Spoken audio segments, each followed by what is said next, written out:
C'est dans la nuit d'hier à aujourd'hui et précisément aux environs de 2h du matin que pendant que le reste de la ville de Port-Gentil passait une nuit paisible, au quartier Ilmandji on luttait contre des flammes dévastatrices. Une famille s'en retrouve dépossédée de son toit, essentiellement des orphelins de père et de mère qui ont tout perdu dans un incendie dont les causes ne sont toujours pas connues. Nous étions en train de dormir. Tout d'un coup, c'est ma petite sœur qui a vu la flamme dans la chambre, qui me réveille. Ils ont vu, ils réveillent, toi, il y a le feu dans la maison. C'est comme ça que je me suis réveillée. Quand j'étais endormie, même le soir, avec les enfants, je me suis réveillée, c'est comme ça. La maison était déjà enflammée. Dieu merci encore qu'il n'y a pas eu des morts qui sont de la mer. Nous avons perdu beaucoup de choses. Nous n'avons rien fait sortir, télévision, congélateur et autres. Nous avons tout perdu, les actes de naissance.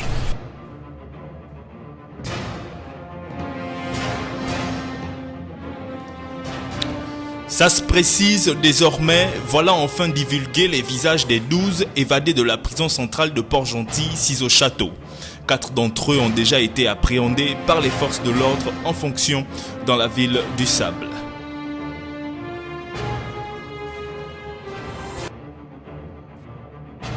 En éducation, l'actualité forte dans Port-Gentil reste la livraison du nouveau bâtiment de la mythique école de Saint-André. Un R+1 bâti par les moyens de l'élu national du 3e arrondissement et ministre de la République. La cérémonie circonstancielle à cette livraison a été rehaussée par la présence de plusieurs membres du gouvernement gabonais, en tête desquels Ida Assenouer-Etenondiaye, ministre de l'Éducation nationale.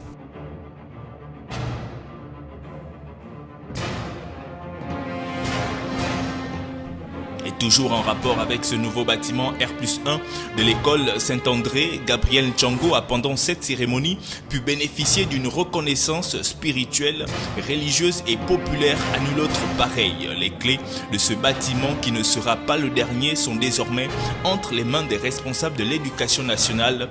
Dès lundi prochain, les apprenants y seront transférés.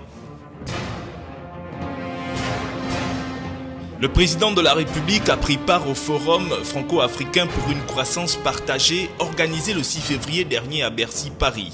Au cours de son intervention à la suite de son homologue sénégalais Macky Sall et quelque temps avant celle d'Alassane Ouattara de la Côte d'Ivoire et de François Hollande, Ali Bongo Ondimba a interpellé les participants sur l'intérêt de concevoir un modèle de développement plus intégré et plus durable.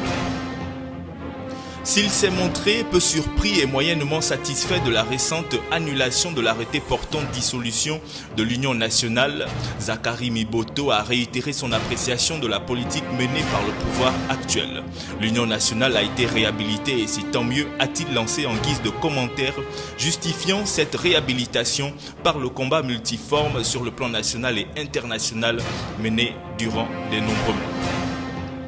Rien ne va plus à la première chaîne de télévision publique. Les agents fédérés au sein du syndicat national autonome des personnels des affaires sociales, en abrégé SAPAS, ont une fois de plus exprimé leurs états d'âme. En grève depuis novembre dernier, le SAPAS tenait à faire le point de ce mouvement d'humeur.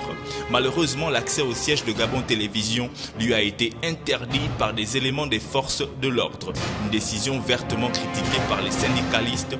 Nous avons été interdits d'entrer dans les locaux de Gabon Télévision. Ce sont les forces de défense qui nous ont intimé l'ordre de ne pas y entrer. Selon un mot d'ordre de la direction générale, nous devrions tenir une assemblée générale, mais nous avons été forcés de rester dehors, a déploré Aminata Ondo, d'où la tenue de leur assemblée à l'entrée principale de Gabon Télévision.